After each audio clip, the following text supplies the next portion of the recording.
अपनी स्त्री आर्य समाज की प्रधाना माता सरोज रानी कालड़ा जी, माता सुधा मित्तल मंत्रणी जी और समस्त इस अनुष्ठान के सहयोगी, धर्म के अभिलाषी सज्जनों, प्यारे बच्चों, पवित्र आत्मा,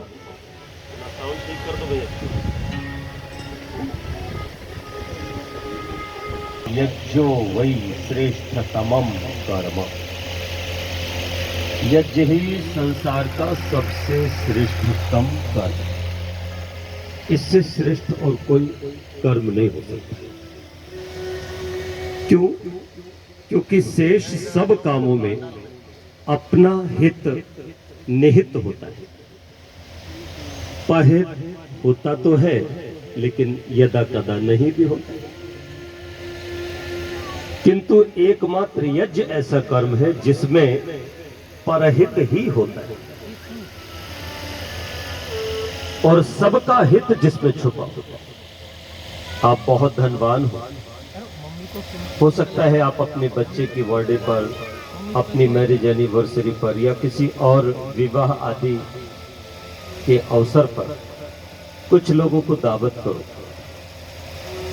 तो आप जब दावत करते हो तो ढूंढ ढूंढ करके सबसे पहले उनको लिखते हो जो आपके बहुत निकटस्थ होते हैं, फिर उनका नाम लिखते हो जो थोड़े दूर के होते हैं, फिर उन्हें ढूंढते हो जिन्होंने कभी आपको बुलाया था, और फिर सोचते हो कि कुछ राजनेताओं को, कुछ बड़े कद वाले लोगों को भी आहूत कर लूं। आप उसे हरगिज नहीं बुलाते जिससे आपका कभी झगड़ा हो गया, वो चाहे बिल्कुल पड़ोस में भी रहता हो, उसको आप भूल करके भी नहीं बुलाते, उसका नाम उस सूची में नहीं रखते।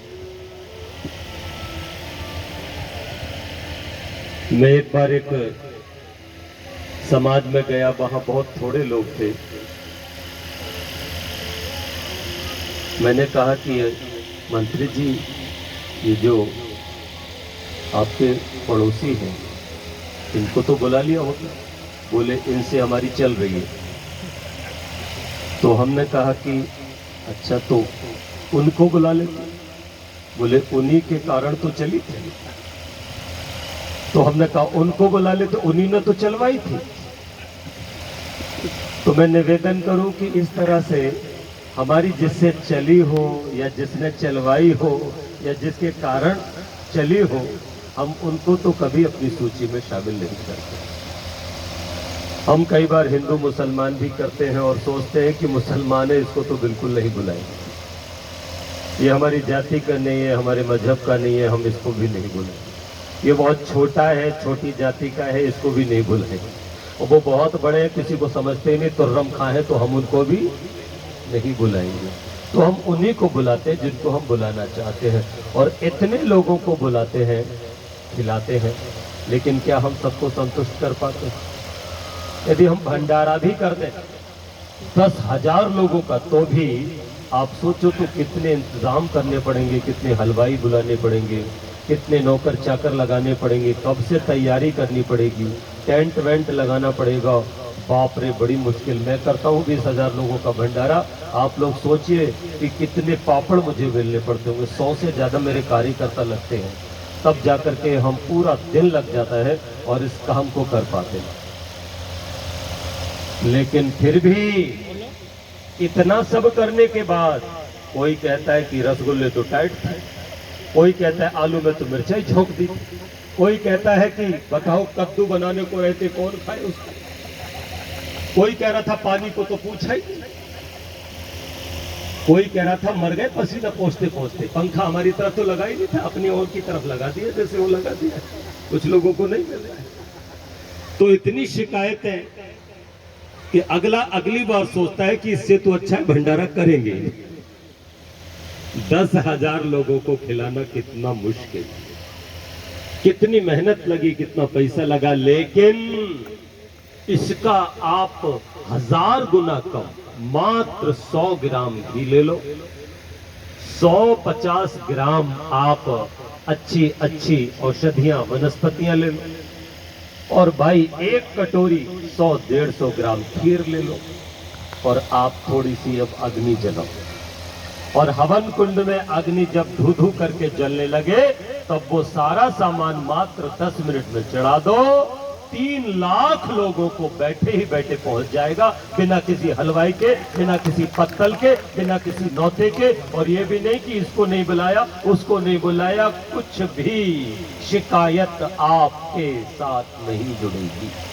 ध्यान दो, वो मुसलमान भी लेगा, वो छोटी जाति का भी लेगा, वो बड़ा आदमी भी लेगा, सबको मिलेगा। महर्षि दयानंद लिखते हैं, छटाक भर घट के होम करने से सीधे 3 लाख मनुष्यों को सुख होता है, अन्य जीव प्राणी तो अलग रहे। इसीलिए कहा यज्जो वही श्रेष्ठतमम कर्म।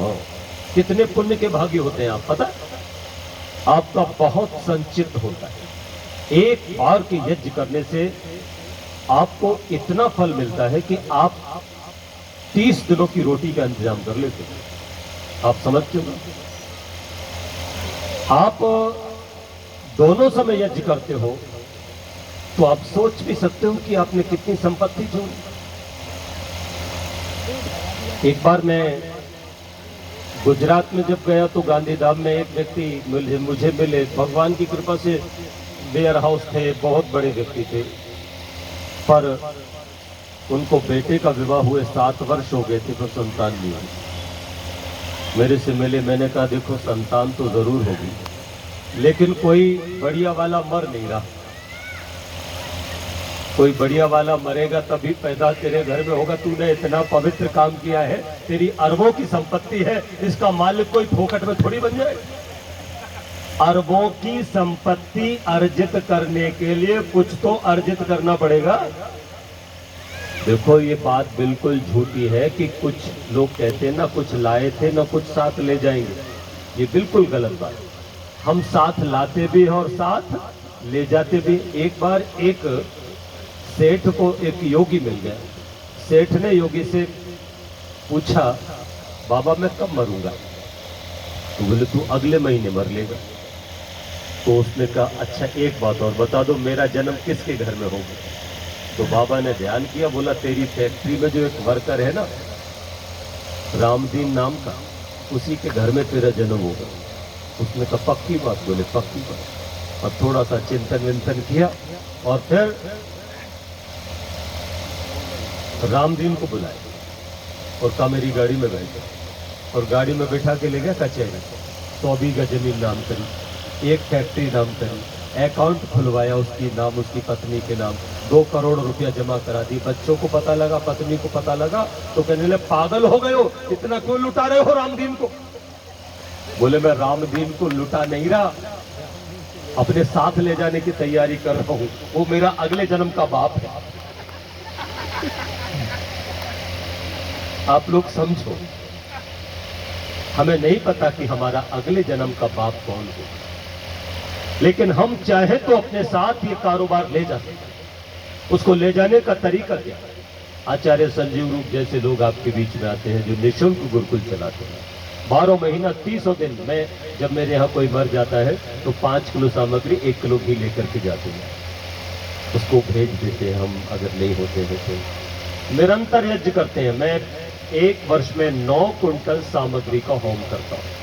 निरंतर ये कार्य जारी रखा है। प्रचार जितना होगा उतना ही सुधार होगा, ध्यान रखना। आर्य समाज का मुख्य उद्देश्य है प्रचार करना, लेकिन फिर भी छोटी मोटी भवन बना लो। वैसे भवनों को बनाने से झगड़े खूब हो रहे हैं, संपत्तियों को लेकर के बड़े झगड़े होते हैं, ध्यान रखना। सिस्टम पता नहीं कैसे गड़बड़ा जाता है कि लोग आर्य समाज में आते हैं, आर्य समाजी तो बनते हैं पर आर्य नहीं बनते, और मेरे को बड़ी पीड़ा होती है। तो मुख्य कार्य तो वेद का प्रचार है, लेकिन विद्वान आते हैं, संत आते हैं, तो कहाँ सोए कहाँ बैठे, इसके लिए एक भवन होना चाहिए। तो हमारे आर्य समाज के मानसरोवर के लोग, एक भूमि उनको मिल गई है 350 गज की, लेकिन अब भवन बनाना है तो ईंट पत्थर रोड़ी सब चाहिए ना, सरिया वरिया। मैंने भी पिछले 2 साल से यज्ञ मंदिर बनाया है, बहुत सुंदर अब किया, कोरोना काल में बनाया, और निरंतर वो अभी भी बन रहा। तो मैं निवेदन करूंगा कि हम लोग जब इस काम को करते हैं तो कहीं ना कहीं आप लोगों को चाहिए कि रामदीन अगले जन्म का अपना जो बाप है ना, उसको आप नहीं जानते, लेकिन अगले जन्म के लिए आप करोड़ों रुपए की संपत्ति अपने साथ ले जा सकते हो। सोने की कटोरियों में आपको दूध मिलेगा अगर आप उस रामदीन के नाम ये कर दोगे। वो कौन सा रामदीन? ये वही रामदीन है, अर्थात आर्य समाज मंदिर के लिए आप उस भवन निर्माण के लिए अपनी तिजोरी खोल दो। हम जैसे विद्वानों के लिए आप अपनी थोड़ी सी तिजोरी खोलो। मैं निवेदन करना चाहता हूं, अगले जन्म में वो जो भी आप लोगे वो सारा का सारा आपका कचहरी में बेनामा हो रहा है, आपका कचहरी में बेनामा हो रहा है। मैं दावे के साथ कहता हूं, मेरे साथ बहुत दिन पहले मैं जब आपके सवाई माधोपुर के पास आर्य समाज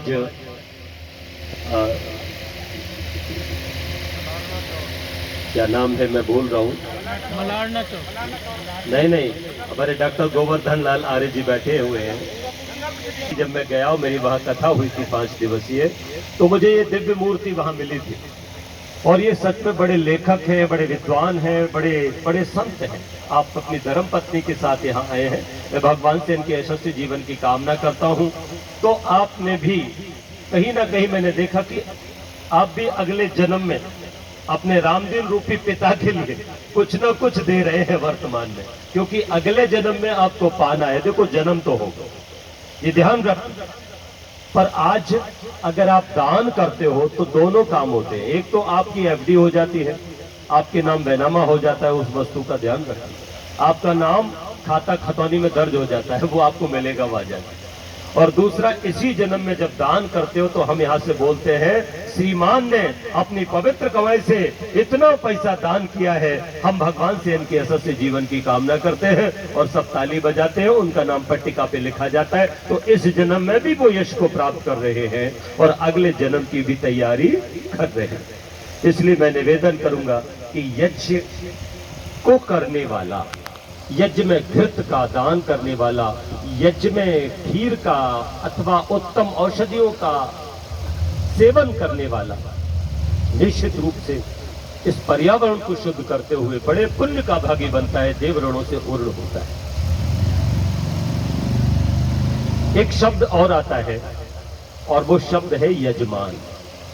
आइए इसकी भी थोड़ी सी चर्चा करूं, फिर आगे आपको बताऊंगा जो पिछली कल छूटी हुई बातें हैं कि नहीं। शब्द है यजमान, एक शब्द है यज्ञ और एक शब्द है मान।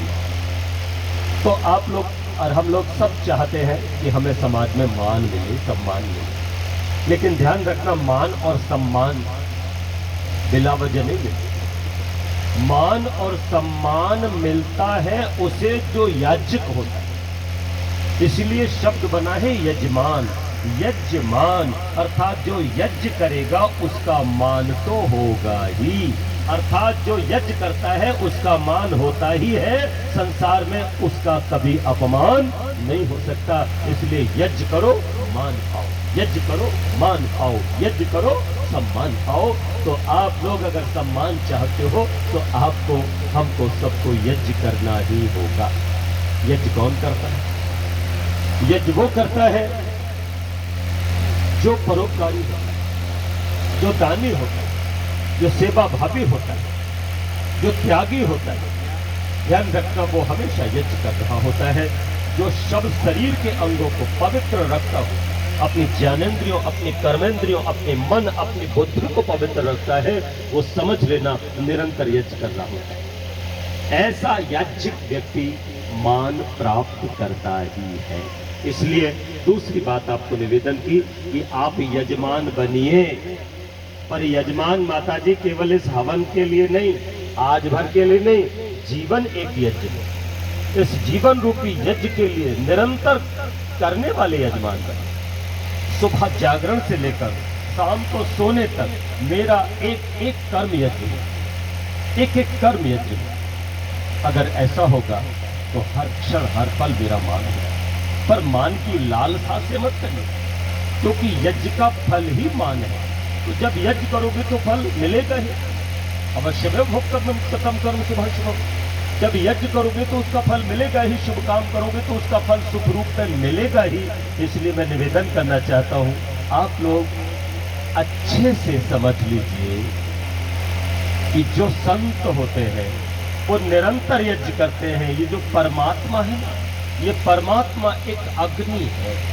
इस अग्नि में आत्म रूपी समिधा को जो समर्पित करते हैं, होम करते हैं, वो निरंतर परमात्मा तत्व को प्राप्त होते हैं। अर्थात जैसे एक समिधा अग्नि के संपर्क में आके प्रज्वलित हो जाती है, प्रकाशित हो जाती है, ऐसे ही परमात्मा में जाकर के ये जो जीवात्मा है वो प्रकाशित हो जाती है, यशस्वी हो जाती है। इसलिए मैंने लिखा कि यज्ञ एक विज्ञान है, वैदिक अनुसंधान है। आप सब बोलो, आनंद लो। फिर मैं यज्ञ की 8 बातें आपको विशेषकर आज बताने वाला हूँ। यज्ञ एक विज्ञान है, वैदिक अनुसंधान है। यज्ञ एक विज्ञान है, वैदिक अनुसंधान है। सबसे सुंदर कर्म यही है, खुशियों का सामान है। सबसे सुंदर कर्म यही है, खुशियों का सामान है। सबसे सुंदर कर्म यही है, खुशियों का सामान है। सबसे सुंदर कर्म यही है, खुशियों का सामान है। काम करो तो अच्छे करना, काम करो तो अच्छे करना, बुरे काम करना है मरना। बुरे काम करना है मरना। यज्ञ से सुंदर कर्म नहीं है, यज्ञ से सुंदर कर्म नहीं है। यज्ञ बिना जीना क्या जीना। यज्ञ बिना जीना क्या जीना। जो न करे नादान है, जो न करे नादान है। जो न करे नादान है, जो न करे नादान है। यज्ञ एक विज्ञान है, वैदिक अनुसंधान है। सबसे सुंदर कर्म यही है, खुशियों का सामान है। झाड़ू पोछा नहाना धोना, झाड़ू पोछा नहाना धोना, ऐसा ही है हवन का करना। ऐसा ही है हवन का करना। झाड़ू से जो घर चमकाना, झाड़ू से जो घर चमकाना, हवन से क्यों वायु को धोना। हवन से क्यों वायु को धोना। करते ऋषि गुणगान है, करते ऋषि गुणगान है। बोलो, करते ऋषि गुणगान है, करते ऋषि गुणगान है। यज्ञ एक विज्ञान है, वैदिक अनुसंधान है। जो पदार्थ विद्या को नहीं जानते वो लोग कहते कैसे पागल है, देसी घी बादाम सारा आग में जला के नष्ट कर देते, जो खुद खाए तो कितना बल हो। ऐसे लोगों को कह देना, जो भी हवन में डाला जाता, जो भी हवन में डाला जाता, कोटि गुना हो वापस आता। गुनाहों वापस आता। तीनों लोकों में चढ़ जाता, तीनों लोकों में चढ़ जाता। सब देवों को शुद्ध बनाता। सब देवों को शुद्ध बनाता। कुछ भी ना नुकसान है, कुछ भी ना नुकसान है। बोलो, कुछ भी ना नुकसान है, कुछ भी ना नुकसान है। एक विज्ञान है, वैदिक अनुसंधान है।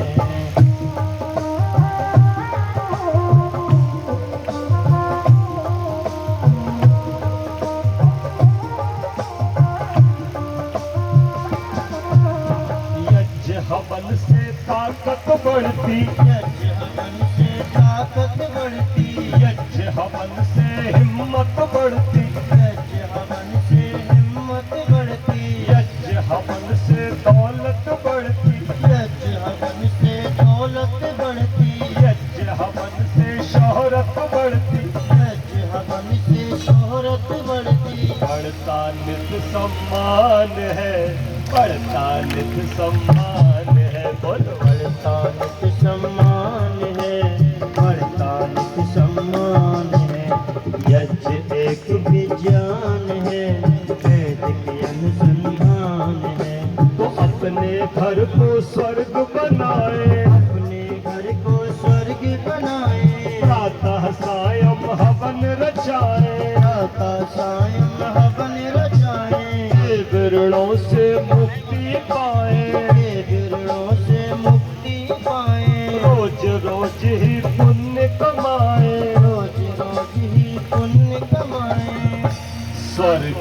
का ये सोपान है, स्वर्ग का ये सोपान है। बोलो स्वर्ग का ये सोपान है, स्वर्ग का ये सोपान है।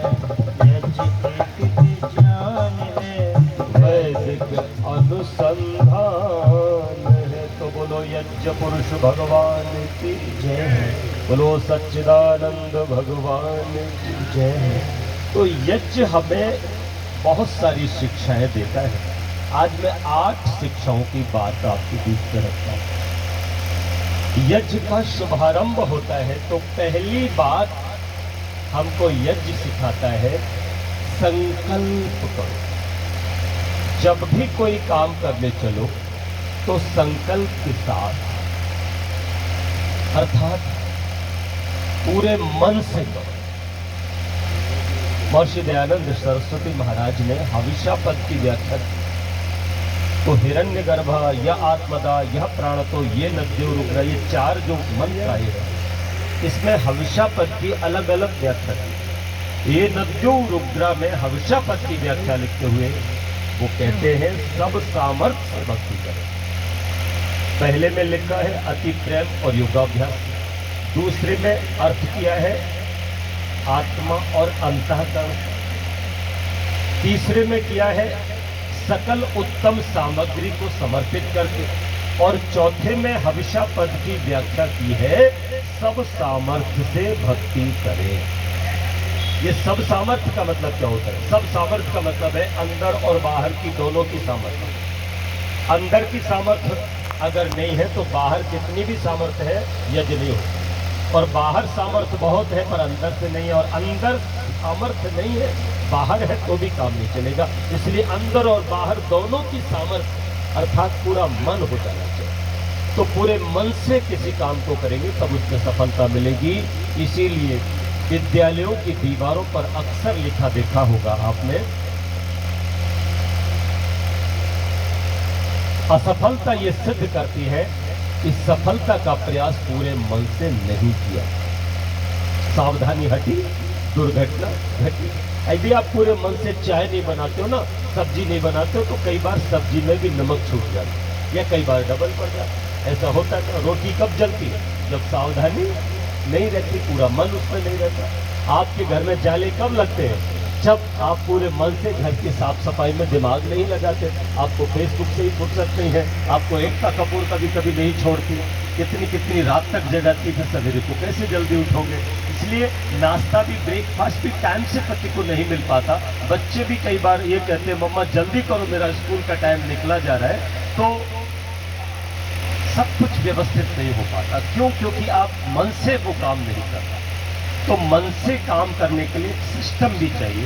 तो इसीलिए कहा कि जीवन एक यज्ञ है। हर काम को तुम यज्ञ समझो। खाना बनाना भी यज्ञ है, अतिथि को सुलाना हो या खुद को सोना हो, पति को सुलाना हो, घर के लोगों को सुलाना हो, ये भी एक यज्ञ है। जगाना भी यज्ञ है, व्यापार यज्ञ है, चलना यज्ञ है। सब संसार का व्यवहार जो है ना, व्यापार है, वो सब यज्ञ है। ध्यान रखना। इसलिए कोई भी यज्ञ हो, गाड़ी को चलाना भी यज्ञ है ना? तो सारा का सारा यज्ञ संकल्प से शुरू हो, अर्थात पूरे मन से मैं ये काम करूंगा। और जब तक ये काम नहीं निपट जाता तब तक दूसरा काम नहीं करूंगा, क्योंकि मन एक समय में एक ही काम करता है। ध्यान रखना। इसलिए मन को एक बार में बहुत सारे काम मत दिया करो। जो काम लिया है उस काम को पूरे मन से करो।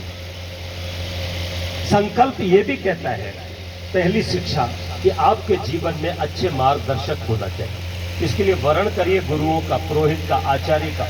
जैसे इस यज्ञ में आपने मेरा वर्ण किया, इसी तरह से जीवन रूपी यज्ञ में आपको अच्छे मार्गदर्शकों की आवश्यकता होती है, जो आपको सलाह दे सके। ये काम मत करिएगा, ये काम आपके लिए शोभा नहीं देता, ये काम करिएगा। एक बार एक मेरे यहाँ ठाकुर नरेशन सिंह नाम के व्यक्ति आए और कहने लगे हम एक बहुत बड़ा व्यापार करना चाहते हैं, मुर्गी फार्म खोलना चाहते हैं। हमने कहा ये काम बिल्कुल मत करना, ये काम करोगे तो तुम्हारे घर में नरक का वास होगा। तुम क्षत्रिय होकर के ये म्लेच्छों वाला काम क्यों करते हो? अरे ऐसे तो वैश्याएं भी धन अर्जन करती हैं। अरे तुमको यही काम सूझा? किसने तुमको सलाह दी? मैंने कहा एक काम करो, मेरे को जो दान दक्षिणा मिली है उसने यज्ञ मंदिर बनवाने के लिए वो कुछ जोड़ा है। मेरे पास 1 लाख रुपया है, अगर तुम चाहो तो मैं बिना ब्याज के तुमको 1 लाख रुपया दूंगा, तुम गाय खरीद लो और तुम गौशाला खोलो। मैं निवेदन करना चाहता हूँ तुम भैंस भी खोल लो और उससे दूध का व्यापार करो, लेकिन ये मुर्गी फार्म मत खोलो। लेकिन उन्होंने मेरी बात शायद नहीं मानी, किसी और की मानी, मुर्गी फार्म खोल लिया। 2 साल में ही उनके घर में बीमारियां फैल गई, उनकी पत्नी मर गई और वो भी घर में कई लोग उनके बीमार हुए, उनकी बेटी खत्म हो गई। जवान बेटी और दामाद उनके घर में रहता था, उन्होंने वो तुरंत मुर्गी फार्म बंद कर दिया और मेरे पास आकर के रोने और गिड़गिड़ाने लगे, बोले काश मैंने आपकी बात मान ली होती तो आज शायद मेरे को ये दिन देखना नहीं पड़ता। मैं निवेदन करना चाहता हूँ, जीवन में अच्छे मार्गदर्शक अवश्य होना चाहिए। जब भी कोई काम करने चले तो एक सेकंड ओपिनियन भी जरूर ले लिया करो। जरूरी नहीं है कि आपका ही ज्ञान पूरा हो, एक सेकंड ओपिनियन लेने से भी आप जो काम कर रहे हो उसमें सफलता आपको जरूर मिलेगी। मेरी बहन सीमा नाम की दिल्ली में रहती है, तो उसको 2 बेटियां जब हो गई तो उसने कहा कि भैया 2 बेटियां हो गई, आजकल तो बड़ी मुश्किल हो रही है, एक बेटा हो जाता तो बड़ा अच्छा रहता। मैंने संस्कार विधि का अनुष्ठान कितनी बार कराया है और मेरे यज्ञ भूमि में जब भी कोई आता है तो मैं उसको कुछ ऐसा संस्कार विधि के साथ वो कुछ अनुष्ठान करवाता हूँ, या यूं कहो कि परमात्मा की कुछ व्यवस्था है कि कितनों को ही पुत्र रत्न की प्राप्ति हुई है, कितनों को बहुत बहुत सुफल प्राप्त हुए हैं। तो मैंने उसको वो सब बताया, ऐसे ऐसे करना है।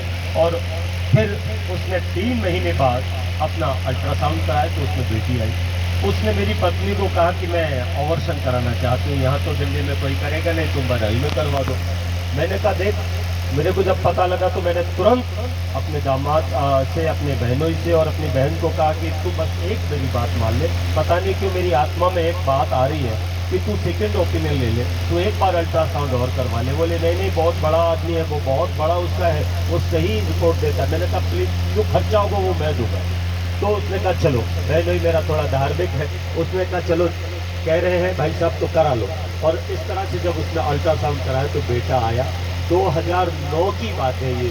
फिर वो बेटा पैदा हुआ, मैंने उसका नाम कृतज्ञ रखा और आज वो लगभग 12 साल का हो गया है। इसलिए मैं निवेदन करना चाहता हूँ, जीवन में सेकंड ओपिनियन भी ले लेना चाहिए और मार्गदर्शक भी हमारे जीवन में जरूर होना चाहिए। जो काम हम करें वो संकल्प के साथ करें, ये पहली शिक्षा हमको ये यज्ञ देता है। और दूसरी शिक्षा, जब आप यज्ञ में बैठो तो थोड़ा सा रोली या थोड़ा सा चंदन लेकर के बैठो। जो गृहस्थी है 50 साल से नीचे वाले, या जिनका अभी पुत्र का पुत्र नहीं हुआ है, उन लोगों को रोली का तिलक एक दूसरे को लगाना चाहिए। पत्नी को पति लगाए, पति पत्नी को लगाए। मैं निवेदन करना चाहता हूँ, इस तरह एक दूसरे का सम्मान करें। ये तिलक धार्मिक चिन्ह नहीं, इन आड़े तिरछे के तिलकों का तो मेरे ऋषिवर दयानंद ने विरोध किया और उन्होंने कहा कि न लिंगम धर्म कारणम, लेकिन उन्होंने सम्मान के लिए मना नहीं किया। एक पुरोहित राजा का राज्याभिषेक जब होता है तो उसको तिलकित करता है। उसी तरह से आप अपने पति को, अपने भाई को तिलक लगाते हो। क्यों लगाते हो? उसका आदर, उसका सम्मान करते हो। इस तरह से पत्नी पति का आदर करे और पति पत्नी का आदर करे, दोनों मिलकर अपने माता पिता सास ससुर का आदर करें, बच्चों का भी स्नेहन करें और उनको भी तिलक लगाएं कि जिससे वो भी आगे आपका सम्मान करने वाले हो। इसके लिए मैं आपको बस इतना ही कहूँगा कि पुरअमन जिंदगी की हिमायत किया करो, नफरत बुरी बला है मोहब्बत किया करो। एक बात तुमको आज बताता हूँ काम की, एक बात तुमको आज बताता हूँ काम की। इज्जत जो चाहते हो तो इज्जत किया करो, इज्जत जो चाहते हो तो इज्जत किया करो। एक बार मांग में सिंदूर आपने पहले दिन लगाया होगा जिस दिन आपका विवाह हुआ होगा, उसके बाद कभी लगाया गया? देखो, सिंदूर लगाने का विधान वेदों में नहीं, तिलक लगाने का विधान, ध्यान रखो। इसलिए सिंदूर लगाओ, चाहे आप थोड़ा सा या ज्यादा सा रोज लगाओ। और पत्नियां भी अपने पति को रोज सम्मानित करें, क्योंकि सम्मान आपका घर में जब होगा ना तो बाहर भी आपका सम्मान होगा। मैंने देखा है कई बार भूखे पेट घर से चले जाते तो बाहर रोटी नहीं मिलती, इसलिए घर में रोटी खा के जाओ, बाहर मिलती है। घर में सम्मान होगा तो बाहर भी सम्मान होगा। इसलिए ये दूसरी शिक्षा देता है यज्ञ हमें कि तिलक करके सम्मानित करो। और तीसरी बात मैं आपको निवेदन करूंगा, आचमन आप करते हो। ये आचमन जब आप करते हो तो आप बोलते हो ओम अमृतोपस्त्रम असि स्वाहा पिधानम असि स्वाहा। यहाँ आप भगवान से जुड़ करके भगवान से कहते हो तुम ही मेरे जीवन के आधार हो, तुम ही मेरे बिछोना हो, तुम ही मेरे ओढ़ना हो।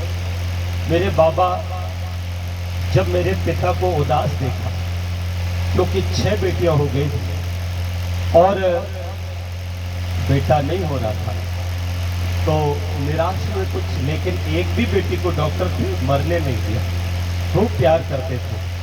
तो एक बार जब अनमने थे, क्योंकि बहुत सारे लोग तरह तरह की बातें करते थे, तो पिताजी से मेरे बाबा ने, जिन्होंने आर्य समाज की यज्ञ तीर्थ मेरे बुधनी में स्थापना की थी 18 अगस्त 1915 को, उन्होंने पिताजी से कहा ओम तो हर वक्त रहता पास है, ये मेरे दिल में अटल विश्वास है, आसरा गैरों का क्यों करते रमेश, रूप को जब ओम ही की आस है। मेरे पिता का नाम रमेश था, उन्होंने कहा किसी का आसरा मत करो, किसी मंदिर पर, किसी पीर पैगंबर पर मत जाना, ये झोली कहीं मत फैलाना, भगवान हमारे साथ है। और मेरे बाबा कहते थे कि सर्वव्यापक आप हो तो घर बैठे मिलोगे रूप, अरे दुनिया जाए ढूंढने, हम नहीं जाएंगे कहीं। इतना विश्वास ईश्वर पर जगाना भक्ति, और ये भक्ति आपके अंदर होनी चाहिए। ईश्वर मेरा बिछोना है, ईश्वर मेरा ओढ़ना है, मुझे सत्य में प्रतिष्ठित हो, मुझे विष्णु बनना है। लेकिन ये यात्रा इतनी सुगम नहीं है, इसके लिए फिर अंग स्पर्श करना होगा, और अंग स्पर्श करते हुए आपको इस विश्वास को दृढ़ करने के लिए, परमात्मा में अति प्रेम उत्पन्न करने के लिए अपनी वाणी को पवित्र करना होगा। ओम वांगमास्यस्तु, ओम नसोर में प्राणास्तु, अक्षोर में चक्षुस्तु, कर्णयोर में श्रोत्रमस्तु। अर्थात वो परम पिता परमात्मा मेरी वाणी वाणी बने, वाण न बने, मैं सत्य बोलूं, मीठा बोलूं, हितकारी बोलूं, और जितना जरूरी है उतना ही बोलूं। मौन भी वाणी का यज्ञ है, वाणी का पुण्य है। इस तरह से अपनी आंखों को पवित्र, अपने कानों को पवित्र, मेरी आंख राम हो जाए, हनुमान हो जाए। हनुमान जब माता सीता की खोज के लिए लंका में जाते हैं, रात्रि में वो देखते हैं सब स्त्रियां सो रही हैं, लेकिन किसी भी स्त्री को देख करके उनके मन में वासना नहीं जगी, ऐसी आंख मुझे चाहिए। तब मेरा ईश्वर में दृढ़ विश्वास भी होगा, और मेरे जीवन रूपी यज्ञ का जो परिणाम है मोक्ष, वो मुझे प्राप्त होगा। ये तीसरी यज्ञ की बड़ी शिक्षा है। और यहाँ पर एक बात और भी कही गई है, और वो ये कि जब तक आप अपना सुधार नहीं करोगे तब तक औरों का सुधार भी संभव नहीं है। तो औरों के सुधार से अच्छा है कि अपना सुधार करो। ओम वांगमास्यस्तु, इसीलिए मैंने एक नारा दिया है, मैं अक्सर वो नारा देता हूँ, बोलो ये जग कब सुधरेगा। ये मेरा नारा है, बोलो ये जग कब सुधरेगा, हम सुधरेंगे तब सुधरेगा। इसलिए हमको अपनी वाणी सुधारनी है, हमको अपनी आंख सुधारनी है, हमको अपनी बुद्धि सुधारनी है, हमने अपने मन को सुधारना है, हमने अपनी आदतों को सुधारना है। तो चौथी बात है, फिर हम आते हैं ईश्वर की स्तुति, प्रार्थना और उपासना पर। ईश्वर की स्तुति क्या है? गुणानुवाद, परमात्मा कैसा है ये जानो, क्योंकि जब तक परमात्मा को नहीं जानोगे तब तक उससे प्रेम नहीं होगा। अति प्रेम जब तक उत्पन्न नहीं होगा तब तक उपासना नहीं हो सकती, तब तक प्रार्थना भी, आपकी प्रार्थना नहीं हो सकती। ध्यान रखना, स्तुति, प्रार्थना, उपासना क्या है, बहुत संक्षेप में बता रहा हूँ। स्तुति का मतलब होता है भगवान तू दयालु है। एक बार सारे बोलो, भगवान तू दयालु है, भगवान तू दयालु है, भगवान तू दयालु है। उसकी दया का फिर दर्शन करो, वो कैसे कैसे दया कर रहा है। देखो, जो विकलांग है, जिनके पास टांग नहीं है, ऐसे पशु पक्षी भी देखो भोजन पा रहे हैं, है ना दयालु परमात्मा। उसकी दया का चिंतन करो। वो सूरज की रोशनी कितनी तप रही है ये दोपहरी, लेकिन उसने वृक्ष बना करके हवा बहा दी है ना दयालु। वृक्षों के नीचे बैठ जाओ। आपको जिनके घर में एसी नहीं है, पंखा नहीं है, वो जलती धूप से कैसे बच रहे हैं, आनंद के साथ वृक्ष के नीचे लेट जाते हैं। और आपकी एसी तो बिजली से चलती है, लेकिन उसके लिए बिल भी देना पड़ता है। लेकिन हवा जब चलती है और पेड़ के नीचे कोई बैठा होता है, उसको कोई बिल नहीं देना पड़ता और उसको वो बढ़िया वाली हवा मिलती है जो उसके स्वास्थ्य को अच्छा रखती है। मैं निवेदन करना चाहता हूँ, ओ परमात्मा तू दयालु है, ऐसा कहते हुए आप उसकी उपासना कैसे करोगे? तो उपासना कब होती है? उपासना एक स्थिति का नाम है, जब आपके अंदर वो दया के गुण आने लग जाएं तो समझना उपासना हो रही है। जैसे लोहा आग में गया और आग लोहे में आने लग जाए तो समझना उपासना हो रही है। आप निर्दयी के निर्दयी रहे तो ना तो स्तुति आपकी हुई, ना आपकी प्रार्थना सुनेगा भगवान, और उपासना तो हुई। इसलिए प्रार्थना होनी चाहिए, वो परमात्मा जैसे तू दयालु है मुझे भी तू दयालु बना दे, और वो दया के गुण आपके अंदर आने लगे और आप भी दया के भंडार बन जाओ दयानंद की तरह, तो समझना स्तुति भी हो गई, प्रार्थना भी हो गई और उपासना भी हो गई। ये आपको चौथी शिक्षा ये यज्ञ देता है। और पांचवी शिक्षा ये दीप देता है। जब दीपक आप जलाते हो अग्न्याधान से पहले, तो ये जो जलता हुआ दीप है ये एक संकल्प है, ये एक शिक्षा है। ये जला हुआ दीप देखो, इसमें जब तक तेल रहा ना तब तक देखो ये जला था। तो एक संकल्प लेता है दिया, क्या ए अंधकार तू चाहे कितना भी बड़ा है और कितना भी घनेरा है, मैं संकल्प लेता हूं कि जब तक मेरे अंदर घी की एक बूंद भी बाकी है तब तक चलूंगा और तुझे अपने निकट फटकने नहीं दूंगा, तुझे मिटा करके रहूंगा, तुझे हटा करके रहूंगा। एक संकल्प कहीं ना कहीं हमको भी लेना है कि जब तक ये जीवन रहेगा तब तक मैं अविद्या का अंधकार मिटाता रहूंगा, अज्ञान का अंधेरा मिटाता रहूंगा और जलता रहूंगा दयानंद की तरह, जब तक जीवन में एक सांस भी बाकी रहेगी। तो ये दीप जलाते हैं हम, ये हमें शिक्षा देता है। मैं निवेदन करना चाहता हूँ, छठी शिक्षा हमको मिलती है स्वाहा और इदन्नमम। हम मंत्रोच्चार करते हैं, आहुति देते हैं तो बोलते हैं स्वाहा। स्वाहा का क्या अर्थ है? देखो, स्वाहा यज्ञ की आत्मा है, इदन्नमम यज्ञ का प्राण है, सुगंधी यज्ञ का सार है। तो मैं संक्षिप्त में ही बता रहा हूं अभी बहुत जल्दी, क्योंकि मुझे घड़ी भी दिखाई दे रही है और दानदाताओं की सूची भी मुझे आपके सामने रखनी है, रखवानी है, इसलिए मैं संक्षेप में ही बोल रहा हूं। मैं निवेदन कर रहा हूं कि स्वाहा, अपना सर्वस्व समर्पित करने का भाव अपने अंदर रखिए। अपने आप को स्वाहा समर्पित करने के लिए, अगर राष्ट्र एक यज्ञ है, राष्ट्र के लिए मेरे प्राणों की आहुति अगर आवश्यक हो तो मैं दधीची बन जाऊं, भगत सिंह बन जाऊं, चंद्रशेखर आजाद बन जाऊं, मैं लक्ष्मीबाई बन जाऊं, अपने जीते जी अपने राष्ट्र को पापियों का, विरोधियों का आश्रय न बनने दो, गुलाम न होने दो, अपने देश की गुलामी को दूर करने के लिए आतताइयों से लड़ जाऊं, अपने जीवन का होम कर दूं। ध्यान रखना, ये है स्वाहा का। और अपनी उत्तम सामग्री को मेरे पास जो है वो मैं छोड़ूं, अच्छे कामों के लिए छोड़ूं। जैसे आज मैं आह्वान कर रहा हूं, आप लोग छोड़िए, आप लोग दान करिए, आप लोगों के दान से यहाँ पर एक सुंदर मंदिर बनेगा, भवन बनेगा। स्वाहा करिए थोड़ा सा। अरे आप लोगों का ये जो धन है ना, अगर आपने नहीं दान दिया और नहीं भोग किया तो ध्यान रखना, धन की तीसरी ही गति होती है और उसका नाम है नाश। सब कुछ यही छूट जाएगा, सारा कुछ नष्ट हो जाएगा। ध्यान रखना, इसलिए आपको चाहिए कि स्वाहा करो। उत्तम वस्तुओं का यथेष्ट व्यक्ति को, अच्छे व्यक्ति को, समर्पित व्यक्ति को आप लोग दान करिएगा, कुछ न कुछ छोड़िएगा, स्वाहा समर्पित करिएगा। और इदम नमम, ये मेरा नहीं, ये तो भगवान का। ऐसा भाव बना करके जो भी आपके पास है उसमें आप लोग औरों का भी भाग देखिए, और खाने से पहले थोड़ा सा उनके नाम का भी समर्पण आप जरूर बनाइए। क्योंकि मैंने देखा, ये जो मैं कुर्ता पहने हूँ, इस कुर्ते को बनाने के पीछे 500 से 1000 लोगों का हाथ है। ये कपड़ा जिस फैक्ट्री में बनता है उसमें 10,000 लोग काम करते हैं। मैं निवेदन करना चाहता हूँ, ये पेन मेरे पास है, इसको बनाने के लिए भी किसी ने फैक्ट्री लगाई होगी और उस फैक्ट्री में भी लगभग 200-300 लोग काम करते होंगे। इसी तरह से आप लोगों के हाथ में चूड़ी है, आपके हाथ आंखों पे चश्मा है, इसको बनाने के पीछे भी कितने लोग लगे होंगे। आप जो रोटी खाते हो उसमें दाल होती है, चावल होता है, हल्दी होती है, मिर्चा होता है, धनिया होती है, आलू होती है, तमाम चीजें होती है। मतलब एक टाइम में जो आप भोगते हो, वो चाहे भोग हो रोटी के रूप में, अन्न के रूप में, चाहे वस्त्र के रूप में, इस सब के पीछे हजारों लाखों लोगों का हाथ होता है। आप उनको जानते नहीं, आप उनको पहचानते नहीं, वो अननोन पर्सन होते हैं। इसलिए आप लोग उनके नाम पर अपना जो भोग है प्रथम रखिए।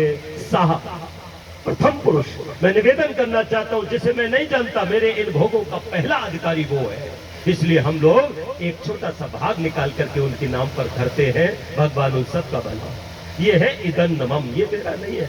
और अगली 7वीं शिक्षा है प्रायश्चित।